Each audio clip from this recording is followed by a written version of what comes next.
पटना में लाठी चार्ज करना वो नियम बन गया है। कोई शिक्षक चला जाए उस पर भी लाठी चार्ज, बेरोजगार बच्चे जा रहे हैं उस पर भी लाठी चार्ज, कोई सरपंच गए उन पर भी लाठी चार्ज, मुखिया जी लोग गए उन पर भी लाठी चार्ज। और सरकार ने एक नियम बना लिया है, इनको डाक बंगला चौराहा, बेली रोड, हड़ताली चौराहे पर घेरो और इनको लाठी से मारो। लोकतंत्र में आप किसी पर ऐसे लाठी चार्ज कराइएगा तो आपको डर होगा कि आप चुनाव हारिएगा।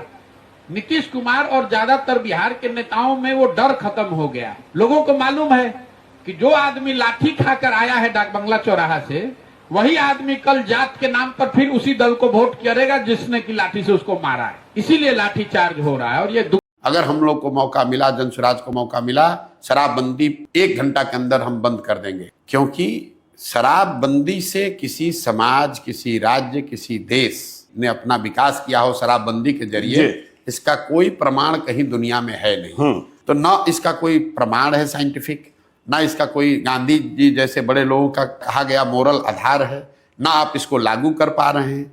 बिहार का नुकसान हो रहा है अलग, महिलाओं का कुछ फायदा नहीं हुआ, प्रशासनिक और प्रोसिक्यूशन की व्यवस्था ओवरलोड है, पूरे कोर्ट्स जो हैं ओवरक्लॉग्ड हैं शराबबंदी के केस से। क्यों लागू कर रहे हो भाई? सिर्फ जिद है, राजा की जिद है कि हम इसको लागू करेंगे। अगले साल जब भी चुनाव होगा तो बिहार में एक नया फॉर्मेशन ही सरकार बनाएगी और वो फॉर्मेशन जनसुराज है। अलायंस होगा उसमें? कभी नहीं होगा अलायंस जनसुराज अकेले, अर्श पर या फर्श पर, मैं रोज कहता हूं। लेकिन मैं व्यक्तिगत तौर पर इस बात के लिए तैयार हूं कि अर्श पे जाएं या फर्श पर जाएं, ये लड़ाई जारी रहेगी और चाहे 5 वर्ष लगे, 10 वर्ष लगे, इसको करना है। हर हालत में बिहार को सुधारना है। मुझे ये समझ है और मेरी अपनी सोच है कि अगर मेरे जैसे आदमी की हिम्मत नहीं पड़ेगी बिहार में प्रयास करने की, तो किसकी हिम्मत पड़ेगी? तो इस मिट्टी का कर्ज है, उसको अदा करना है। और मैं अपने जीवन का सब कुछ, जो मेरी बुद्धि, शक्ति, अनुभव, संसाधन, जो कुछ भी है, सब कुछ मैंने दांव पर लगाया है और इसको किए।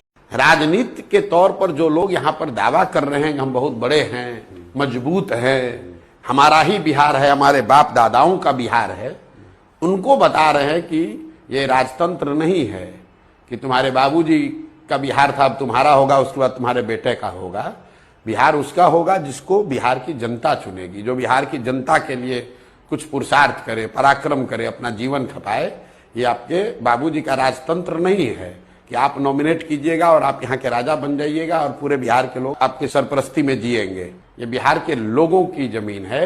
लोग स्वतंत्र हैं अपना चुनने के लिए कि हमारा नेतृत्व, हमारा अगुवा कौन होगा, हमारा नेतृत्व कौन